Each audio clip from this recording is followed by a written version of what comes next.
Hi everyone, this is Tony Ball with Monday Matters. I'm wondering if you happen to see the post that David Miller put on Facebook in the last couple of days. I'm going to read it to you real quick, and if you haven't seen it, I encourage you to go look at it and look at this picture that he posted. So it's a sunset.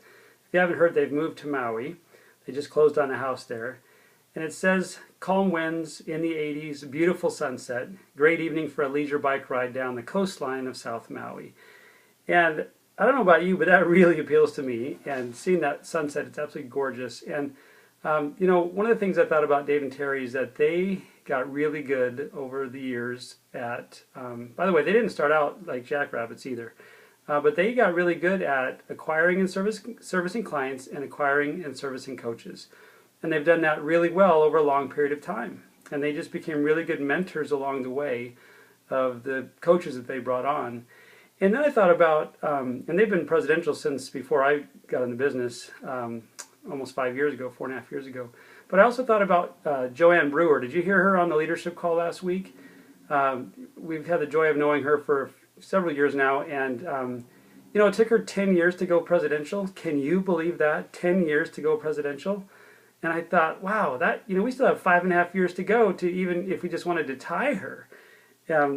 Being competitive that I am. But I thought, really, lifestyle of a presidential, if it took me 10 years to do that, from age 47 to 57, I'm good with that. But it comes back to keeping our hand to the plow. And I want to talk about a few specific things. So I just looked in the back office, and so far, in the last 10 days, I've signed up 7 new clients and 0 health coaches.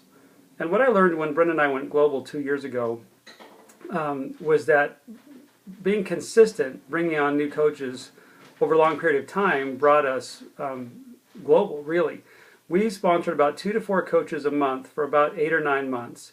And we didn't see any great growth during that time in our business volume. However, there was growth going on. And when it was our time, we went from about 35,000 in group volume to about 100,000 in about 4 months. And that was the result of putting in 2 to 4 coaches a month for about 8, 9 months.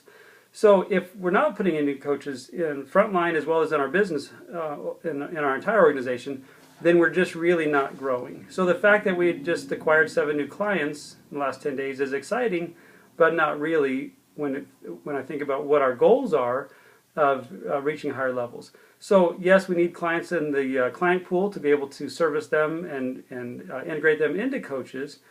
And I did meet with one gentleman who said one of our clients that I did an interview with, and he said that he's going to become a coach. He's just got to get permission from his wife. And so that's probably going to happen here real soon. But when I looked at the numbers, I thought, that ratio needs to change. I need to be bringing in more coaches. We all need to be bringing in more coaches, and to not be afraid of that. And here's a few things that I thought might help you with your daily work habits. I just spoke with a real estate agent, and he said that every day, between like 10 and noon, he doesn't answer his phone. He calls 10 existing clients every day, Monday through Friday. And he personally handwrites 5 cards, thank you notes, or cards of some sort, 5 personal handwritten cards that he sends out every day.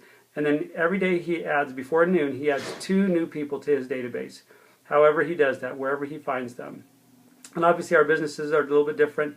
But I thought that work habit, he said, if I don't have that work habit, then I'm never going to succeed in my business. And he's very successful. And I can see why when he's got that kind of a work ethic and work habit where he's not compromising from 10 to 12 every day, Monday through Friday. And that's what's led him to be very successful in what he does. And so I read something in the 4-Hour Work Week this morning, and I want to challenge you to, if you just had a heart attack and your doctor sat down with you and said, you've got to cut your work hours back to 2 hours a day, what are you going to cut out? What things are you going to do with those 2 hours and make them the most productive possible? And then let's say he takes it a step further after a few weeks and you've gotten pretty good at that. He takes it a step further and he says, you know what, I've done some tests on you. You need to cut back to 2 hours a week.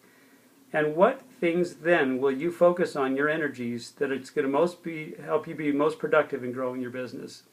So when you're thinking about acquiring and servicing clients and coaches, and then what's the highest and best use of your time, narrow that down, do a little exercise, do the homework, and write out the things that you really need to get done, and lock those in like my realtor does from his, whatever works for you around your job schedule or whatever it has to be. Decide what it is that you can do, when you can do it, and then be consistent. And then lastly, I just want to remind you about Go Global coming up.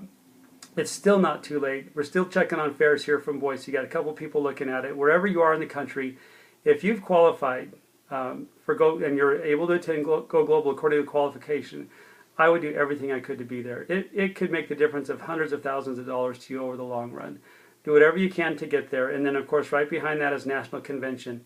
And folks, we just don't grow if we don't go to the events. And I'll just tell you that it's the events that have always propelled Brenda and I forward to the next activity level, the next work ethic, work habit. It's just given us that seed, that springboard to move us forward. And we'll never, ever be sorry for that. And so I encourage you to do the things that are going to help take your business to the next level and get that work habit down. And we'll look forward to seeing you next time. Bye-bye.